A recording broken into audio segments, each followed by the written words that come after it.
Welcome back, everybody. My name is Tucker, and in today's video, I am back to ranking all of the positions within the NBA, and today we are doing the starting shooting guards. And I certainly have some opinions and some strong opinions about a lot of the guys that play this position, so this is definitely going to be a fun and an interesting video. But really quickly, before we get started, if you enjoy the NBA, then consider subscribing. I upload every single day. Okay, here we go. If you missed the point guard video, basically this is how this is structured. We have superstar, all NBA, all-star, starter. I added the bench category for this video, and then bum as well. And I'm ranking all 30 starting NBA shooting guards according to this list in each of those categories.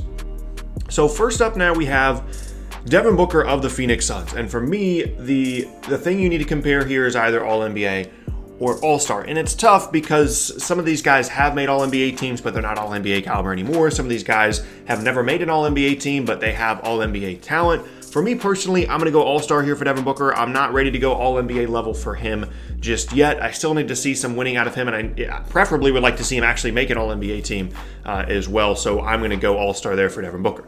Next up now, Norman Powell.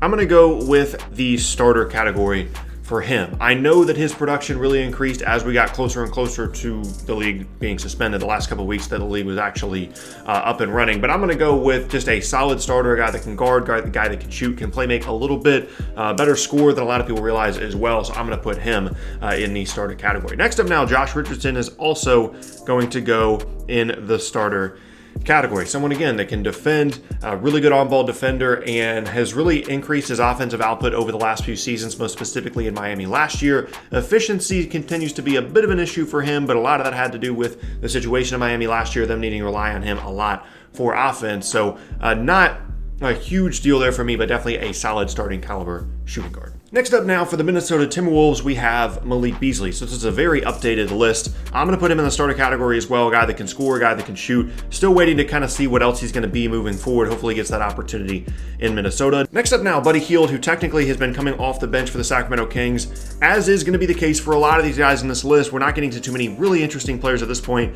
He is going to be a solid starter. He can really shoot the ball, but he's coming off the bench for his team now, and so I don't feel comfortable putting him in like the all-star category. Next up now, Karis LeVert, another guy that's going to go in the starter category. Can score, can shoot, struggles a little bit on the defensive end, but I think is definitely a starting caliber shooting guard. And now we get back to the all-star category, and it's going to be Jaylen Brown. I think he's someone that is deserving of an all-star nomination. He is someone that is turning into a really, really good defender in the NBA, and his offensive game continues to grow and develop as well. When he was drafted, we knew that he could be a good defender and that he was a great athlete, but the amount to which his offensive game has continued to grow on and off the ball, I think puts him in the all-star category for me. Next up now, I think that's Bryn Forbes. He's going to go in the bench category. Not like a super solid starting caliber guy, but can be a kind of a shooting specialist off the bench. Next up now, Donovan Mitchell. And the thing that I'm weighing here is between All-NBA and All-Star. So the thing that bothers me a little bit about Donovan Mitchell is the efficiency isn't great, and how much of the volume of the production that he put up in previous years, maybe not so much this year, has to do with just how much the Jazz needed perimeter offense. Now they have a few more options, so they're not relying on him as much. I'm gonna put him in the all-star category, and this might seem a little bit weird to, however many 10 people through not have any all-NBA caliber shooting guards, but when you're looking at all-NBA teams, I feel like a lot of the time the guards are either point guards, guys that are essentially point guards but are forwards and bigger, or forwards that have the ball in their hand a lot and are categorized as guards. So I won't be surprised if we get to the end of this and there's not that many people in the superstar all-NBA categories. Luke Kennard now, a guy that's had, a better statistical year this year than he's had at any other point in his career, can shoot the ball. I'm going to put him in the starter category. Dylan Brooks, I don't know. I think that he is a starting caliber two guard, but he's not on the same level as some of these other guys in the starting category, but that's just kind of where he's going to end up. Shai Gilgeous-Alexander, in my opinion, is an all-star caliber guard. Now, he's not as good as Donovan Mitchell, not as good as Devin Booker, still needs to grow, absolutely, but can do pretty much everything you'd want out of a guard on the floor. He can shoot, he can guard, he can get to the rim, he can play make, he can play off the ball. Pretty much anything you want Shai Gilgeous-Alexander to do, he can do. Still needs to improve, certainly in certain areas, but from all different aspects of the game is at least solid in all of them. So I think he is an all-star caliber guard right now, moving forward. Next up now, Devontae Graham, another solid starter. It's going to go there. Kevin Huerter, I'm going to go bench just because he didn't have a great second season, struggled with some injuries, so I'm kind of in wait-and-see mode for him. Colin Sexton is going to go in the starter category, and I don't love Colin Sexton long-term, but based off of his statistical production, based off the season that he had, he has to go in the solid starter category. Is that Duncan Robinson? Some of these are a little bit weird in terms of who I would consider like their starting two guard, but Duncan Robinson is going to go. That's tough. I don't want to put everybody in the starter category, but I feel like that's where we're at with this position. It's a lot of complimentary guys. I'm going to go. Yeah, fine. I'll just put him in the solid starter category. Same thing with RJ Barrett. Hasn't shown enough yet to be an all-star. James Harden is going to go in the superstar category. Guy that puts up incredible offensive production in terms of volume. You can argue all kinds of different things about whether or not other guys will be able to do the same thing that he does in a similar situation to Houston.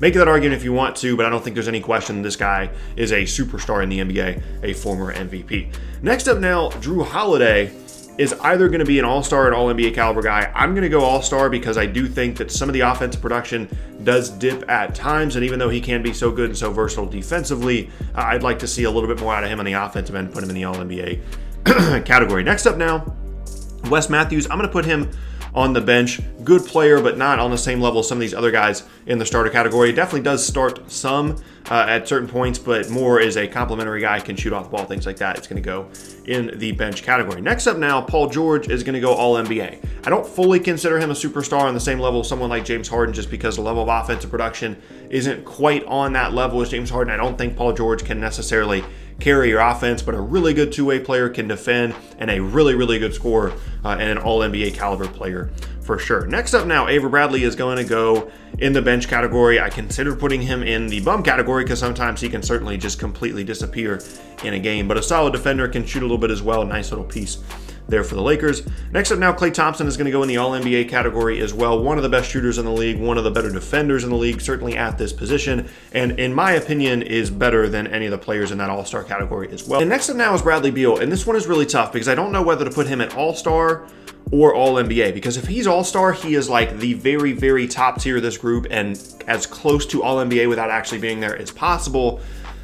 I mean, like, the team success is definitely an issue, but he's such a good scorer. I think I'm going to put him at all-star, but he is, like I said, about as close to all-NBA as you can possibly get for me. Evan Fournier, another solid starter. That category is getting bigger and bigger all the time. CJ McCollum is kind of a tweener between starter and all-star. I think he's an all-star caliber player. I don't think he's ever really going to make the team very often just because Damian Lillard gets so much attention and he gets so many, so much production out of Damian Lillard. I think he's an all-star caliber player, though, so I'm going to put him right there. Next up now, Victor Oladipo. The question is all-NBA or all-star. I think fully healthy, Victor Oladipo is an all-NBA caliber player. Now, obviously didn't play this year too much, has some issues there injury-wise, but I think fully healthy, he's better than everybody in that bottom category, or that category beneath him at least, so he's going to go all-NBA. Next up now, Seth Curry. Nice bench guy, can shoot the ball really well. I'm not going to put another guard in the starter category here. Gary Harris. So technically he starts, solid player for the Nuggets, but offensively something has been going on with him for the last year and a half, and I don't get it. I'm going to put him in the bench category because he just has not been the same player offensively for a while. Good defender, but that's just where I'm going to put him. And now we get to the main event, and it's Zach Lavine. And the question for me personally is all-star or starter. And when you're looking at a guy that has the point per game volume, the scoring volume that he has, you would think that he's an all-star caliber player, right? I'm not a huge Zach Lavine fan. I don't think that he contributes to winning that much. I don't think that he's a very good defender. Obviously, it's a bit of a tough circumstance in Chicago, but I do think that there's talent there. Having said all those things, I'm going to put him in the all-star category. He's a good player, can score the ball. I don't want to be the one paying him a max deal in 2 years. So when I made that video talking about the Bulls trading him away, that was where I was coming from. I don't think that he's going to be someone that's going to be very good value in free agency in 2 years. I think he's going to be overpaid. For now, he's fine.